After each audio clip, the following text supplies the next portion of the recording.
अस्सलाम वालेकुम तान शुबा STV न्यूज़ हाँ वली मोहम्मद जाड़ो नजर जुदा बदीन खान इसाक शेख जे हिन रिपोर्ट थे नाज़रीन बदीन मेहरान शादी हाल में शाहीन अकेडमी में सालाना चटाभेटी जो मुकाबलो करायो वियो जंहिंमें लॻभॻि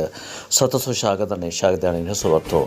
उन मौक़े ते सोशल मीडिया सां ॻाल्हाईंदे उस्तादनि चयो त असां पंहिंजे मुस्तक़बिल जे महिमारनि में इहा हिकु इम्तिहानी तरीक़ेकार खे मुल्की सतह ते हल करण जी सिख्या ॾेई रहिया आहियूं त हू शागिर्द पंहिंजे इदारनि ऐं मुल्की सिस्टम खे क़ाबिलियत ते हलाइण लाइ भरचंडी करे मुल्की ख़िदमत कनि। शाहीन अकेडमी पारां वरितल टेस्ट में अकेडमी कोआर्डिनेटर साईं अली नवाज़ अलवानी, साईं अब्दुल वहाब यूसुफ़ज़ई, साईं अशफाक लाखो, साईं अब्दुल अज़ीज़ बलोच, साईं लियाकत हुसैन कमरानी ऐं नियाज़ हुसैन ख्वाजा साहिब जिन इंतज़ामी ख़िदमतूं सर अंजाम ॾिनियूं। हिन टेस्ट में मुख़्तलिफ़ स्कूलनि जे उस्तादनि अब्दुल गफ़ार सुमरो, अब्दुल मजीद सुमरो, इकबाल पंवर, ख़ालिद हुसैन, खलील अहमद टालपुर, उमरान अली, अली अकबर, अली सहतो, अली गुहर, मोहम्मद रमज़ान, रमेश लाखो ऐं ॿियनि उस्तादनि पंहिंजूं ड्यूटियूं सर अंजाम ॾिनियूं।